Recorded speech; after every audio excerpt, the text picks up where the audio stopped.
안녕하세요. 얼마 전 첫째 아이가 태어났어요. 제가 대신 해줄 수 없는 힘든 출산의 시간을 버텨내고 산후조리 중인 아내가 곤히 잠든 밤입니다. 오늘 저의 아내가 제게 편지 한 장을 써주었어요. 오늘이 제 생일이었거든요. 아직 몸이 다 아물지도 않아 제대로 앉아있지도 못하는 아내인데 저를 위해 편지를 써두었다는 것이 놀랍고 고마워서 평소엔 잘 흘리지도 않는 눈물이 나오더군요. 남들이 보면 사소하고 작은 것이라고 할지 몰라도 제게는 아내가 고민하고 고른 단어들로 꽉 찬 편지지 한 장이 오늘 가장 소중한 선물이네요. 고맙고 미안한 마음에 쉽게 잠들 수가 없어서 아내가 써준 편지를 읽으며 옛 생각에 잠겼습니다. 이토록 좋은 사람을 만난 건 제 인생에 있어서 참 커다란 축복인 것 같아요. 요즘 다들 결혼을 쉬쉬하는 분위기가 있던데 어쩌면 저 역시도 지금의 제 아내를 만나지 못했더라면 여태 결혼을 안 하고 있었지 않았을까 싶어요. 저는 참 별 볼 일 없는 사람이었습니다. 평범하다는 표현조차도 스스로 과분하다고 생각할 정도로 눈에 띄는 것 없고 가진 것 없는 그런 사람이었어요. 어느 무리에 속하더라도 사람들이 저의 존재를 잘 모른다고 해야 할까요? 제 아내는 그런 저의 성격을 흠이 되지 않는다고 했었지만 사실 아내를 만났던 초기에는 제 스스로 그런 제 성격을 많이 부끄러워했었습니다. 흔히 말해 남자답지 못한 성격이라고 생각했었거든요. 그래도 몇 없는 제 주변 사람들은 말하더군요. 어쩌면 제 성격이 그랬던 탓에 지금의 아내와 잘 맞는 것일지도 모른다고 말이에요. 오래전부터 저의 이상형은 엄마 같은 여자였습니다. 여기서 엄마 같은 여자라고 하면 이상하게 생각하실지도 모르겠어요. 혹시 마마보이 아니야? 실제로 누가 이상형을 물으면 엄마 같은 여자라는 말은 저를 마마보이 취급하기 딱 좋은 말이었습니다. 저는 저희 어머니의 성격을 존경해 왔습니다. 아니, 어쩌면 어머니가 겪으셨던 롤러코스터 같은 인생의 사건들을 다 알고 있었기 때문에 그로 인해 변해야만 했던 어머니의 마음을 다 알고 있었기 때문에 그게 가능했던 것인지도 모르겠어요. 제가 기억하는 어머니의 예전 모습은 아주 공주 같은 모습이었습니다. 저희 집에 벌레가 정말 많이 나왔었는데 어머니께서는 그 벌레를 정말 무서워하셨었어요. 늘 저희 집 벌레는 아버지께서 다 때려잡아 주셔야 했답니다. 여보, 주방에 벌레 나와서 내가 덮어놨는데 그거 좀 잡아줘요. 어머니께서는 종종 아버지가 없는 시간에 벌레가 나오게 되면 그걸 꼭 가둬두었다가 아버지께 부탁을 드리곤 하셨습니다. 다른 사람들은 어떻게 하는지를 몰랐기 때문에 저는 그게 당연한 줄 알고 지냈고 또 집에서 벌레가 그만큼 자주 나오는 것이 세상 모든 집에 종종 일어나는 일인 줄 알았어요. 이름도 모르고 정체도 모를 벌레들과 안면을 트는 것이 익숙했던 저였기에 초등학교를 가고 나서부터는 아버지를 대신해 제가 벌레를 해치우기도 했었습니다. 엄마는 벌레를 무서워하니까 아빠가 없을 땐 내가 지켜줘야 해. 어린 마음에 그런 생각을 했던 것 같아요. 그토록 자연스러웠던 저희 집 풍경은 사실 남들에게는 그리 흔한 풍경이 아니더군요. 그것을 처음 깨달았던 건 처음으로 친구네 집에 놀러 갔던 9살 시절이었습니다. 그때 한참 저희 반에 과외 열풍이 불었었는데 친구의 친척 누나가 무료 과외를 해준다고 해서 그 집에 따라간 적이 있었어요. 사실 그때 저의 관심은 공부가 아니라 친구네 집에 놀러 간다는 색다른 경험에 쏠려 있었지만 무료 과외라는 말에 어머니께서도 흔쾌히 저를 그곳에 가도록 해주셨답니다. 저 그때 처음 엘리베이터를 타보았습니다. 높게 솟은 아파트에 익숙하다는 듯 버튼을 누르고 엘리베이터에 몸을 싣던 친구를 따라 아무렇지 않은 척하며 표정 연기를 해야 했던 그때의 기억이 아직 생생히 나요. 도시라고 부르기에도 애매했던 그때 그 시절, 저희 동네는 시골에 가까운 풍경이었거든요. 그런 허허벌판 시골 동네에 새로 아파트가 들어서고 그 아파트에 마침 제 친구가 살게 되었던 것입니다. 엘리베이터보다 더 심장이 두근거리고 충격이었던 것은 그 친구가 문을 열고 들어간 집 내부의 모습이었습니다. 저희 집은 요 인도 아래로 계단을 내려가듯이 내려가 낡은 대문을 열면 수도가가 보이고 주인집 옆에 딸려있던 작은 별치였어요.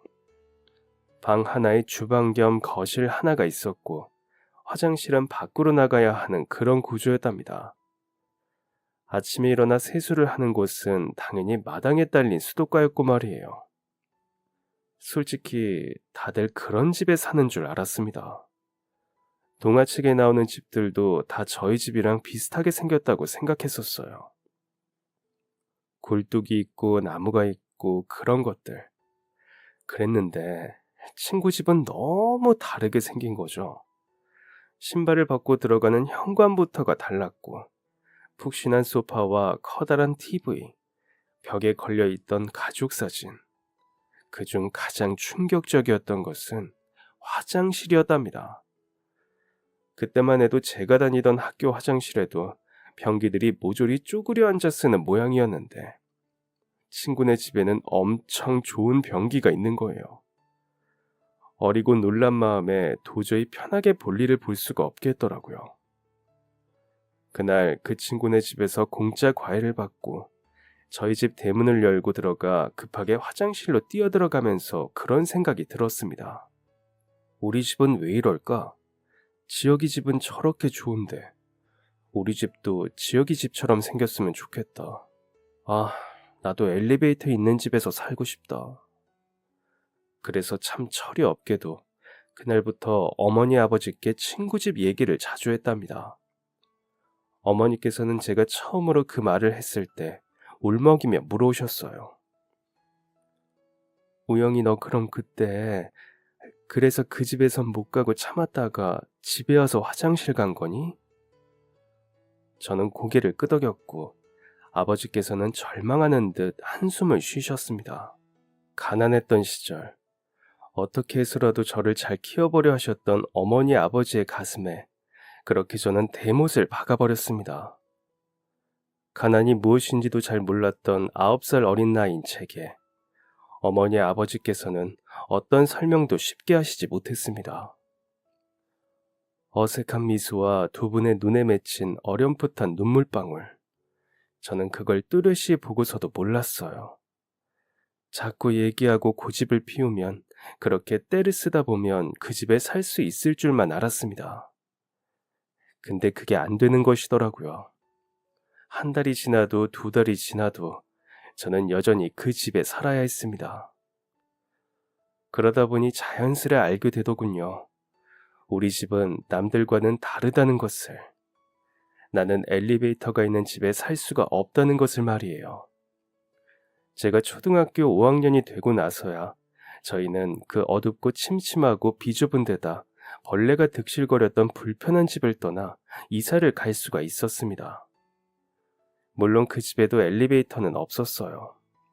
하지만 계단을 올라 문을 열고 들어가는 빌라였고 깨끗했습니다. 벌레도 더는 없었어요. 집 안에 화장실이 있고 변기도 그 친구네 집 것과 똑같았죠. 지금 생각해보면 부모님께서는 그 집으로 이사를 하기 위해 얼마나 피땀 눈물 흘려가며 고생을 하셨을까요? 어리고 철없는 아들 자식 때문에 부모님 가슴에 생겼을 상처를 생각하면 너무너무 속상합니다. 아무리 어렸다지만 너무 큰 상처를 드린 것 같아서 죄송합니다. 그래도 그 집으로 이사를 하고 나서부터는 저희 집 형편이 조금 좋아졌었나 봐요. 아버지께서는 비록 계속해서 야간 일을 나가셨지만 어머니께서는 저와 함께 시간을 보내시곤 했거든요. 그러면서 어머니의 이야기를 많이 듣게 되었습니다. 비록 아직 초등학생이라는 어린 나이였지만 그래도 어머니의 이야기를 듣고 그 말이 무슨 말인지는 이해할 수 있는 나이였죠. 어머니께서 주로 제게 해주셨던 이야기는 아버지와 처음 만난 이야기라던가 아버지와 어떻게 결혼하시게 되었는지에 관한 이야기였습니다. 아버지께서는 아주 가난했지만 근면성실하고 책임감이 강한 분이었고, 어머니께서는 오냐오냐 자라 세상 무서운 줄 몰랐던 철부지였다고 꼭 그런 표현을 써서 말씀하시곤 했어요. 내가 엄청 철이 없었는데 너희 아빠 만나서 많이 사람 된 거야. 아빠가 엄마 공주병 많이 고쳐줬어. 세상 사는 법도 많이 배우고, 너희 아빠가 엄마한테 청혼할 때 했던 말이 뭔 줄 아니? 다른 거 다 해주겠다 약속은 못해도 무서워하는 벌레는 평생 잡아주겠다고 했었어. 엄마는 그 말에 홀딱 넘어가서 네 아빠랑 결혼했고 말이야.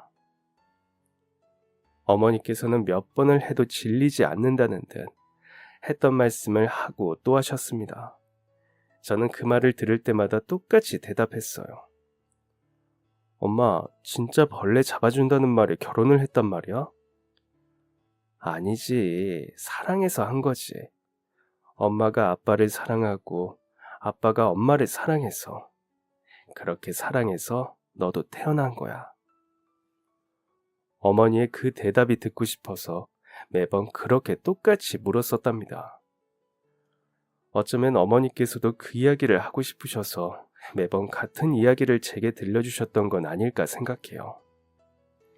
그리고 그 다음으로 어머니께서 많이 하셨던 이야기는 할머니에 관한 이야기였습니다. 저희 친할머니 말이에요. 너희 할머니가 얼마나 좋은 분이었는지 아니? 그럼 저는 기다렸다는 듯 몸을 웅크리고 앉아 어머니의 이야기에 귀를 기울였습니다. 아니, 사실 그 이야기는 듣는 것보다 눈으로 보는 게 더 흥미로웠어요. 그 이야기를 들려주실 땐 어머니께서는 늘 서랍 깊숙한 곳에서 무언가를 꺼내어 보이시며 이야기를 하셨거든요. 이게 너희 할머니가 주신 거야. 엄마랑 아빠랑 결혼할 때 할머니께서 엄마한테 주신 거. 우리 가족이 되어줘서 고맙다고, 우리 아들이랑 행복하게 잘 살라고 하시면서, 여기 보이지? 할머니 성함. 어머니께서는 그러면서 반지 안에 쓰인 할머니와 어머니의 이름을 보여주셨습니다. 저는 한 번도 뵌 적이 없는 할머니의 얼굴이, 사진을 몇 번이나 봐도 잘 외워지지 않는 할머니의 얼굴이 마음대로 머릿속에 상상되는 순간이었어요. 분명 할머니께서는 그 반지를 어머니께 주시면서 아버지를 닮은 웃음을 지으셨을 테니까요. 제가 그 이야기를 귀로 듣는 것보다 눈으로 보는 게 더 흥미로웠던 것은 어머니께서 자세히 보라며 보여주시던 반지 속의 그 6글자 때문이었습니다. 단순히 반지 속에 이름을 새겨 넣었다는 것이 신기하기도 했고, 그 글자를 새긴 사람이 할머니가 아니라 저희 어머니였다는 것이 놀랍기도 해서 그랬어요. 엄마가 우리 가족 다음으로 가장 아끼는 보물이야. 할머니께서 엄마한테 정말 잘해주셨거든. 엄마는 일찍 부모님 2분 돌아가시고 오빠 손에 자라느라 좀 멍청했어. 할 줄 아는 것도 없는데 겁도 많고 도끼병이나 있었던 나를 뭐가 예쁘다고 그렇게 잘해주셨는지. 딸이 없어 딸이 갖고 싶었다는 말을 어찌나 그렇게 자주 하셨었는지. 엄마를 정말 딸처럼 대해주셨어. 너희 할머니 며느리 오면 일 좀 거들라고 하실 법도 한데 나는 아무것도 하지 말라고 2손 2발 꽁꽁 묶듯이 가만히 자리에 앉혀두시곤 맛있는 거 잔뜩 해주시기만 했어. 너도 나중에 크면 엄마 말이 뭔지 알게 되겠지만 그런 시어머니 세상에 잘 없다. 예, 엄마 친구들이 얼마나 부러워했는지 몰라. 천사 같은 시어머니 뒀다고. 그래서 엄마도 너희 할머니 정말 좋아했었어. 그래서 돌아가시는 날 얼마나 울었는지 몰라. 아휴, 우리 우영이 보셨으면 진짜 예뻐하셨을 텐데. 울퉁불퉁. 사실 그렇게 예쁘지도 않고 독특한 꽃 모양의 투박한 테두리를 가진 그 반지를 어머니께서는 보물처럼 쓰다듬으며 말씀하셨습니다. 매번 덤덤하게 동화 읽어주듯 이야기하시던 어머니였지만 가끔은 그렇게 울먹이기도 하셨어요. 저는 뵌 적 없는 저희 할머니와 어머니 두 분 사이에 아름다운 추억이 저에게도 몽글몽글 피어나는 그런 소중한 시간이었습니다. 어머니께서 그렇게 할머니를 사랑하고 존경했던 만큼 그 반지 역시 어머니께는 소중한 보물이었나 봅니다. 그래서 그 투박하고 못생겼던 반지가 제 눈에도 반짝반짝 빛나는 것처럼 보였나 봐요. 어머니께서는 반지에 새겨진 두 분의 성함처럼 할머니를 마음속 깊이 새기신 것 같았습니다. 그래서 저도 두 분의 이야기가 자연스레 가슴속 깊이 새겨졌던 것 같아요. 그리고 그 후 중학교에 올라가고 나서는 그때처럼 그렇게 자주 어머니의 이야기를 들어드리진 못했어요. 종합학원이 유행을 하면서 저 역시도 방과 후에는 학원을 다니기 바빴거든요. 어머니께서는 늘 말씀하셨답니다. 우리 집이 다른 친구들 집이랑은 좀 달라도 우영이 너 하고 싶은 거, 배우고 싶은 거 그런 것들 엄마 아빠는 무조건 다 하게 할 거야. 엄마 아빠만 믿고 우리 아들은 하고 싶은 것만 생각해. 그러면 저는 그 말씀을 듣고 그저 어머니께서 보내주시는 대로 자연스레 학원 버스에 몸을 실었습니다. 공부에도 교우 관계에도 크게 관심이 없었던 저는 사실 어머니께서 하라는 대로 하기 바쁜 조금 바보 같은 아들이었어요. 그래도 저는 행복했습니다. 언젠가부터인지 소극적인 저의 성격이 두드러지게 자리 잡으면서 학교에서 친구들이랑 잘 어울리지도 못했고 학원을 가는 것도 힘들었지만 집에서 저를 아껴주시는 부모님이 계셨기 때문에 그리고 그토록 원하던 엘리베이터가 있는 빌라로 이사를 했기 때문에 기쁘기도 했었고요. 그런데 문제가 생기고 말았어요. 야간 일을 그만두시고 주간 일을 새로 시작하셨던 아버지께서 퇴근길에 사고가 나는 바람에 크게 다치고 말았거든요. 아버지께서는 의식을 잃은 채 얼굴을 알아보지 못할 정도로 망가진 모습을 하고 병원 침대 위에 누워 계셨고 그런 아버지의 모습을 확인하신 어머니께서는 미칠 듯한 절망감에 쓰러지고 마셨습니다. 곧이어 정신을 차리셨지만 그때의 그 상황은 저에게 엄청 큰 두려움이 되어 다가왔어요. 어머니까지 쓰러지시는 걸 다 보고 말았고 수술실에 들어가시고도 몇 시간이 넘도록 모습을 드러내지 않는 아버지로 인해 저의 두려움은 점점 더 커져갔어요. 갑작스런 사고로 온몸을 다친 채 의식을 잃어버린 아버지. 몇 번에 걸친 대수술. 긴 시간과의 싸움은 결국 비극으로 끝이 나고 말았습니다. 9개월 동안 의식을 찾지 못한 채로 여러 의료기기들에 둘러싸여 힘든 시간을 보내시던 아버지께서는 그게 너무 힘드셨는지 저에게 한마디 인사도 없이 그렇게 떠나셨어요. 정말 많이 울었습니다. 믿을 수가 없었거든요. 아버지의 손도 만져보고 아버지의 냄새도 맡아보았지만 믿어지지 않았거든요. 어머니께서는 아마 저보다 더 힘들고 막막하셨을 거예요. 아버지는 어머니의 전부였던 분이니까요. 가족을 위해서 열심히 사시던 아버지의 허망한 죽음은 어쩌면 어머니께 죄책감이 되어 남겨졌을지도 모르겠습니다. 왜냐하면 제가 그랬거든요. 제가 어른이었더라면 아버지를 그렇게 힘들게 일만 하다 돌아가시지 않도록 해드렸을 텐데 하는 생각 때문이었죠. 그래도 저는 막막하지는 않았습니다.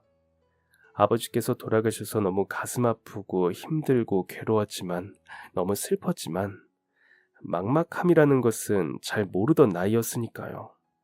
하지만 어머니께서는 많이 막막해 하셨어요. 힘들어 죽을 것 같다가도 막막한 현실을 생각해야 했던 어머니께서는 그렇게 하루가 멀다 하고 야이어 가셨습니다. 저희 집은 다시 엘리베이터가 없는 집으로 이사를 하게 되었습니다. 몇 개월에 걸쳐 아버지의 수술과 병원비를 대느라 집에 남아있는 돈이 없을 터였습니다. 어머니께서는 오랜 시간 동안 슬퍼하는 대신 차가운 현실과 협상을 하시는 것 같았어요. 이사한 집에서 처음으로 바퀴벌레가 나왔을 때 그 벌레를 무표정한 얼굴로 탁 잡아내버리는 어머니를 보며 깜짝 놀랐던 기억이 생생합니다. 어머니께서는 놀라는 저를 보며 희미하게 웃어 보이셨죠. 마치 그것쯤은 아무 일도 아니라는 듯. 나중에야 어머니께서 진실을 말씀해 주셨습니다. 엄마가 진짜 벌레 하나 못 잡아서 너희 아빠한테 그렇게 했던 것 같아? 벌레 잡아주고 으쓱한 너희 아빠 얼굴 자꾸 보고 싶어서 그랬지. 가난해서 미안하다는 너희 아빠, 나도 잘난 것 없기에 마찬가지라고. 나는 당신 사람 하나만 보고 사랑한 거라고 아무리 이야기해도 자꾸 기죽어 하던 너희 아빠, 그렇게 해서라도 으쓱하는 모습 보고 싶어서. 어머니의 그 말씀이 충격적이라서 너무 슬프고 속상해서 그 후로도 몇 번이고 그 말을 되새겼었어요. 제가 의도한 게 아니라 자꾸 생각나더라고요. 사랑이라는 건 무엇인지, 어머니 아버지가 하던 그 사랑은 무엇인지. 어머니의 손가락에는 낯익은 반지가 끼어져 있었습니다. 이거라도 손에 끼고 다녀야 마음이 든든할 것 같다고 웃어 보이던 어머니의 얼굴이 묘하게 누군가를 떠올리게 만들었습니다. 바로 아버지였습니다. 어머니께서는 그렇게 아버지께서 돌아가시고 난 후 공주 같고 소녀 같던 모습을 벗어 던지고 세상에서 가장 강한 가장이 되셨습니다. 물론 어머니께서 혼자 힘들어 하시는 모습을 몰래 몇 번 보기도 했었습니다. 여보, 왜 이렇게 일할 자리가 없는지 모르겠어. 우리 우영이 생각하면 하루빨리 일거리를 찾아야 하는데 나 어떻게 해야 해? 이럴 땐 당신이 옆에서 정답을 말해줄 것 같은데. 혼자 아버지 사진 앞에서 작은 목소리로 칭얼거리는 어머니를 보고 있으면 어머니께 다가갈 용기가 나질 않아 한 번 안아드리지도 못했어요. 그제야 저는 어머니께서 느끼는 막막함이란 게 무엇인지 느꼈던 것 같아요. 아마 처음이지 않을까요? 학교 숙제를 하지 못했을 때나 느꼈던 막막함이라는 감정을 그렇게 제대로 느껴보게 된 것이 말입니다. 그렇게 혼자 끙끙 앓으며 힘들어하시던 어머니께서도 기쁜 얼굴로 집에 들어오셨던 날이 있었습니다. 그날도 일거리를 찾으러 나가셨던 날이었어요. 저는 다니던 학원을 잠깐 그만두고 학교가 끝나자마자 집에 와서 공부를 하고 있었는데 어머니께서 문을 열고 들어오시자마자 전보다 환한 얼굴로 제게 말씀하셨습니다. 아들, 엄마 이제 돈가스 집에서 일한다? 그렇게 웃는 얼굴을 얼마 만에 본 것인지 저도 모르게 어머니를 따라 웃게 되는 순간이었답니다. 키는 너만한데 너보다 좀 더 어리지 싶어. 여자애가 혼자 길에 웅크리고 있기에 무슨 일이 있냐고 물었더니 비몽사몽한 얼굴을 하고서 집을 못 찾겠다고 하는 거 있지? 순간 큰일 났다 싶어서 집 찾아준다고 몸을 일으키는데 애 몸이 불덩인 거야. 놀라서 왜 이러냐 했더니 아파서 병원 갔다가 약 먹고 가는 길이래. 근데 머리가 너무 어지럽고 눈이 무겁고 힘들어서 집을 못 찾겠다고. 알고 보니 그 골목이 아니었더라고. 겨우겨우 병원 찾아서 애엄마 있는 데로 데려다 줬는데 이렇게 좋은 일이 생겨버렸어. 아파서 길을 헤매는 아이에게 부모를 찾아준 것일 뿐인데 그렇게 찾아간 집이 새로 생긴 식당이었고 마침 일할 사람을 구하고 있었던 것입니다. 그 아이는 괜찮으냐고 했더니 약 먹고 자는 것까지 보고 나왔다며 어머니께서는 말씀하셨어요. 그렇게 저희 모자는 사랑하는 가족을 잃은 슬픔을 조금씩 견뎌내고 가슴속에 묻어가며 매일 아침 눈을 떴습니다. 어머니께서는 악착같이 식당에 나가 일을 하셨고 저는 할 수 있는 게 아무것도 없어서 어머니가 안 계시는 시간에 청소와 빨래를 하고 얌전히 앉아 공부만 했던 것 같아요. 이상하게 점점 어머니의 모습에서 아버지의 모습이 보였습니다. 가장이 된 어머니의 모습은 예전과는 달리 강인했고, 그리고 그 강인한 모습 뒤에는 또 예전 같은 섬세함이 있었습니다. 그리고 전 그런 어머니를 점차 존경하게 되었죠. 때로는 아버지의 역할을, 때로는 어머니의 역할을 모두 해내는 그런 어머니의 모습을 담고 싶었습니다. 비록 그 뒤에 미치도록 아픈 슬픔이 있다 하더라도, 만약 내가 나중에 부모가 된다면 아버지처럼 책임감 있고 어머니처럼 강하고 섬세한 사람이 되고 싶다는 생각을 들게 하셨습니다. 그토록 제가 존경하는 사람이던 어머니께서 일하시던 식당은 빠른 시간 내에 동네에서 꽤 유명해졌습니다. 접시만한 돈가스 위에 달달한 소스가 듬뿍 뿌려져 나와 학생들부터 어른들까지 다 좋아하던 인기 있는 집이 되었어요. 어머니께서는 꼭 온몸을 다 바치는 사람처럼 열심히 일하셨습니다. 하필 일하시는 곳이 또래에게도 인기가 많아 유명해져 버린 돈가스 집이라서 저는 덕분에 만들고 남은 돈가스를 몇 번 먹어볼 수가 있었어요. 와, 먹어보니까 왜 사람들이 그렇게 열광하는지 충분히 이해가 가는 맛이었습니다. 너무 맛있어서 일주일에 한 번씩은 꼭 생각나는 맛이었지만 아쉽게도 자주 먹지는 못했죠. 저는 어머니의 사랑으로 다시 학원을 다니게 되었습니다. 처음 학원비를 주셨을 때 어쩐지 학원을 가고 싶지가 않았지만 저 하고 싶은 거 하는 거 보려고 일 열심히 하신다는 어머니의 말씀에 차마 싫다고 고집을 피우기가 어려웠어요. 한 달, 두 달 학원을 등록하고 또 등록할 때마다 엄마를 힘들게 해서 겨우 다니는 학원이라는 생각에 저의 불편함은 자꾸 커져만 갔고 결국 답을 찾아내게 되었습니다. 학원을 다니지 않아도 알아서 성적이 잘 나온다면 더 이상 어머니가 힘들게 번 돈으로 학원을 가지 않아도 되겠다는 결론이었습니다. 하지만 잘하지 못했던 공부가 그렇게 한순간에 쑥 잘 되지는 못했어요. 그래도 열심히 했습니다. 잘하기 위해서 노력하고 또 노력했어요. 그리고 그런 저만큼이나 어머니께서도 무척이나 노력하셨습니다. 어머니께서 식당에 나가신 지 1년 정도 흘렀을 때부터는 평소 퇴근하시는 시간보다 훨씬 늦게 귀가하시기도 하고 저희 집에 가끔 모르는 아이가 와 있기도 했었어요. 우영아 귀엽지? 이제 중학교 올라간대. 엄마 일하는 돈가스집 사장님 딸이야. 엄마가 다니는 식당 사장님의 딸이 왜 우리 집에 와 있는 것인지 도무지 이해가 가질 않았었어요. 멀뚱멀뚱 저를 바라보는 저만한 아이가 그다지 귀엽지도 궁금하지도 않았고 말입니다. 나중에 알았지만 그때 그 식당 사장님의 남편 되시는 분이 몸이 아프기 시작하셨었고 그런 사장님의 사정에 안타까웠던 어머니께서는 적극적으로 사장님을 도와주셨던 것이었습니다. 근무 시간보다 초과해서 근무하는 것은 물론이고 사장님의 막내딸을 저희 집에 데려오셔서 봐주기까지 하셨던 것입니다. 저도 처음에는 어머니께서 그렇게 하시는 게 싫은 날이 많았어요. 아무리 어머니 눈에 귀엽다 해도 모르는 아이가 저희 집에 와 있는 것이 불편했거든요.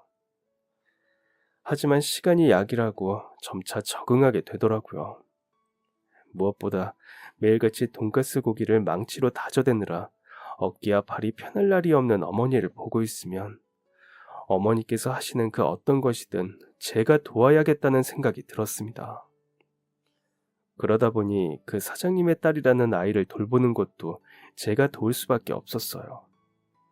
처음에는 어머니를 위해서였고 시간이 지나면서 그 아이가 밉지 않게 된 것이지요. 그렇게 어머니께서는 5년을 꼬박 그 식당에서 일을 하셨습니다. 5년 내내 그 식당에는 변함없이 손님이 많았고 그러니 자연스레 저희 어머니께서도 쉬는 날 대신 일하는 날을 택하며 고생을 하셔야 했어요. 그 모든 것이 저를 위한 일임을 알고 있었기에 저도 최선을 다해 어머니를 도와드리려고 했었는데 그런데 아무래도 저의 하찮은 도움이 실제로 어머니께 큰 도움이 되지 못했던 것 같습니다. 어머니께서 그 식당에서 일을 하신 지 5년째 되던 어느 날의 아침, 알람시계 소리를 듣고 일어난 제가 씻으러 화장실에 들어갔다 충격적인 상황을 맞닥뜨리게 되고 말았습니다. 어머니께서 바닥에 쓰러져 계셨거든요. 너무 놀라서 그대로 어머니를 업고 뛰었습니다. 어디를 다치셨는지 뭐 때문인지 모르니 그에 맞는 응급처치만 하고 구급차를 기다리는 게 안전한 선택이었을 수 있는데 아무것도 모르니 급한 마음에 냅다 등에 들쳐업고 병원으로 뛰어갔어요. 19이 되면서 덩치가 커지고 힘이 세진 저에게 어머니는 꼭 솜털처럼 가볍게 느껴졌습니다. 뛰고 또 뛰면서도 등 뒤에 가벼운 어머니가 얼마나 슬펐는지 모릅니다. 그렇게 도착한 병원. 어머니께서는 뇌경색이었습니다. 그게 무엇인지도 잘 몰랐던 저의 눈앞이 새하얗게 질렸습니다. 아버지가 계시질 않아 어느 누구에게 물어볼 사람도 없었어요. 그대로 어머니의 투병 생활이 시작되었습니다. 사경을 헤매던 어머니의 손에는 항상 할머니의 반지가 끼워져 있었습니다. 옷장 깊숙이 보관해두고 아끼던 반지를 손에 끼고서 든든하다고 하셨던 어머니의 모습이 떠올라 눈물이 났습니다. 시간을 멈추어 버리고만 싶은데, 예전으로 돌려버리고만 싶은데, 그럴 수 없는 제 자신이 너무너무 미웠습니다. 의사 선생님은 자꾸만 제게 오늘 밤이 고비일지도 모른다는 말씀을 하셨지만 이상하게 저는 그 말이 거짓말 같았습니다. 그래서 자꾸 반대로 생각하며 혼자 희망을 품었었어요. 아닐 거야, 아닐 거야. 엄마는 오늘 밤이 지나면 무조건 건강해지실 거야. 그리고 그날 밤, 정말로 어머니께서 눈을 번쩍 뜨시고 저를 부르셨을 때 얼마나 기뻤는지 모릅니다. 그렇게 될 거라고 생각했더니 정말 그렇게 되었다는 생각이 말이에요. 울면서 어머니를 부르며 손을 붙들어 잡는 저에게 어머니께서는 말씀하셨습니다. 우리 우영이 나중에 결혼하면 주려고 했는데, 나중에 나한테도 며느리가 생기면 그때 주려고 했는데, 우영아, 엄마가 그러질 못할 것 같아. 엄마가 우리 며느리한테 직접 이 반지를 전해줄 수 없을 것 같아. 나중에 우리 우영이 결혼할 사람 생기면, 엄마 아빠처럼 사랑하는 사람 생기면 그때 우영이가 이 반지 직접 줄래? 어머니께서는 손가락에 끼고 계시던 반지를 제게 주시며 힘겹게 말씀하셨습니다. 저는 싫다고 그 손을 밀어내려 했지만 그럴 수가 없었습니다. 사실은 어머니께서 정신을 번쩍 차리시지 못했거든요. 힘들게 겨우 눈을 뜨고 잘 들리지 않는 목소리로 어렵게 제게 건네신 말씀이었거든요. 그렇게 어머니께서는 제게 반지를 건네주신 다음날 눈을 감으셨습니다. 이제 세상에 남은 것은 저 혼자였고 어떤 말도 어떤 위로도 사랑하는 엄마 아빠를 둘 다 잃은 제게 와닿지 못했습니다. 가장 힘든 것은 제가 사는 공간에 남아있는 어머니와 아버지의 흔적을 오롯이 혼자서 마주해야 하는 일이었습니다. 잊고 산다는 것은 아예 불가능했고 가슴에 묻는 것조차 어머니 없이 혼자 하려니 여간 괴로운 일이 아니었습니다. 살면서 가장 힘들었던 순간이 언제냐고 묻는다면 저는 그때를 이야기할 것 같습니다. 차라리 저도 두 분이 계신 곳으로 따라가고 싶을 정도로 모든 시간이 지옥이었어요. 저만큼 힘들어하시던 외삼촌의 보살핌이 없었더라면 저는 그대로 어떤 선택을 했을지도 모릅니다. 그나마 외삼촌께서 저를 챙겨주시는 바람에 나쁜 생각을 피할 수 있었어요. 수능을 치러야만 했던 그 해, 저는 시험을 치는 대신 재수를 택했습니다. 외삼촌께 조언을 구한 끝에 내린 결정이었어요. 처음에 저는 대학 대신 바로 일자리를 구할 생각이었거든요. 하지만 외삼촌이 끝내 반대하시더라고요. 어머니를 생각해보라고. 그 말씀을 들으니 대학에 가야겠다는 생각이 바로 들었습니다. 그동안 어머니께서 그렇게 고생하셨던 게 전부 다 저를 공부시키려고 그랬던 건데, 어머니께서 안 계신다고 바로 공부를 포기해버리면 제가 어머니께 불효를 저지르는 것 같더군요. 대신 1년이라도 일을 해서 돈을 번 후에 대학을 가야겠다고 마음먹었습니다. 등록금만 생각하면 어머니께서 모아주신 돈으로도 충분할 것 같았지만 사실 수능을 제대로 칠 자신이 없었기도 했거든요. 그리고 이왕 해보기로 마음먹은 것, 더 좋은 성적으로 더 좋은 대학에 가고 싶었습니다. 그래서 그렇게 저는 재수를 했고 1년 동안 공장에서 아르바이트를 하며 재수 준비를 했습니다. 그렇게 간신히 목표로 했던 대학에 입학했어요. 대학 합격 안내를 받았을 땐 하늘에서 보고 계실 부모님을 생각하니 가슴이 찌릿했습니다. 대학 생활은 생각보다는 별로였습니다. 그렇게 죽을 둥 살 둥 공부해서 대학에 갔더니 저를 기다리고 있는 것은 또 다른 공부이더라고요. 끝나지 않은 공부의 굴레 속에서 새 친구들을 사귀기까지 해야 하니 여간 괴로운 일이 아니었습니다. 그리고 문득 그런 생각이 들었어요. 제 성격이 참 소극적이고 소심하고 멋없다는 것을 말입니다. 대학에서 친구 사귀기는 초중고 때와는 완전히 다르더라고요. 혼자 1년을 공부하고 늦게 와서 그런 건지, 아니면 그간 사람 만나기를 피하고 멀리했던 탓에 안 그래도 소심했던 성격이 더 소극적으로 변하게 된 것인지, 솔직히 조금 힘들었던 기억이네요. 하지만 그래도 직장 생활은 괜찮았습니다. 물론 완벽히 적극적이거나 대범한 성격이 되지는 못했지만 회사에서 나름 인정도 받는 그런 직원이 되었어요. 우영 씨는 말도 없고 재미도 없는데 일 하나는 잘해서 마음에 드네. 한 번은 회식 자리에서 부장님이 제게 택시비를 쥐어주며 먼저 들어가 보라며 그렇게 말씀하신 적이 있었습니다. 물론 저더러 재미없으니 자리에서 빠지라는 말처럼 들려 상처도 받고 자신감도 떨어졌지만 그래도 괜찮았습니다.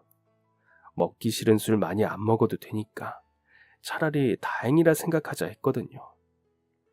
그리고 그 자리에서 나오는 바람에 여자친구가 생길 수 있었답니다. 어쩌면 부장님께 감사한 일이에요. 여자친구는 저와는 달리 활발하고 대찬 성격을 가진 사람이었습니다. 부장님께 받은 돈으로 택시를 잡았는데 저를 비집고 들어오며 무임승차를 하던 뻔뻔함까지 있는 사람이었어요. 동네가 같네. 진짜 힘들어서 그런데 조용히 같이 타고 가기만 하면 안 될까요? 그 당당함이 부럽기도 하고 틀린 말도 아니고 깊게 생각하고 싶지 않은 기분이라 그냥 그렇게 같이 택시를 타고 간 것이 인연이 되었습니다. 친구로 지내던 저희가 연인으로 발전하게 된 것은 제가 했던 일종의 고백 때문이었어요. 어느 날 그 친구가 아버지 없이 어머니와 단둘이 살고 있다는 것을 알게 되었을 때 지켜주고 싶다는 생각이 들더라고요. 그래서 그 전에 먼저 공감대를 형성하고자 위로랍시고 저의 가족사를 들려주었는데 그 자리에서 그 친구가 그렇게 말하는 겁니다. 아무래도 내가 오빠 지켜줘야 할 것 같다. 지켜주고 싶었던 저의 마음을 들키기라도 한 것처럼 가슴이 두근거렸습니다. 하지만 저는 그 아이의 말에 쉽게 대답할 수가 없었어요. 저는 참 별 볼 일 없는 사람이었으니까요. 반짝반짝 빛나는 사람이었던 그 친구와는 달리 평범하다는 표현조차도 스스로 과분하다고 생각할 정도로 눈에 띄는 것 없고 가진 것 없는 그런 사람이었으니까요. 어울리지 않는다고 생각했습니다. 그래서 거절을 하려는데 그 친구가 그러더군요. 오빠는 나 지켜주고 싶지 않아? 그 질문이 저를 옴짝달싹 못하게 만들었습니다. 감히 아니라고 대답하기 힘든 질문이었거든요. 제 속마음을 들킨 것 같아서 또 한 번 가슴이 두근거렸습니다. 그렇게 저희는 연인 사이로 발전했어요. 그리고 3년이라는 연애 끝에 청혼을 하게 되었습니다.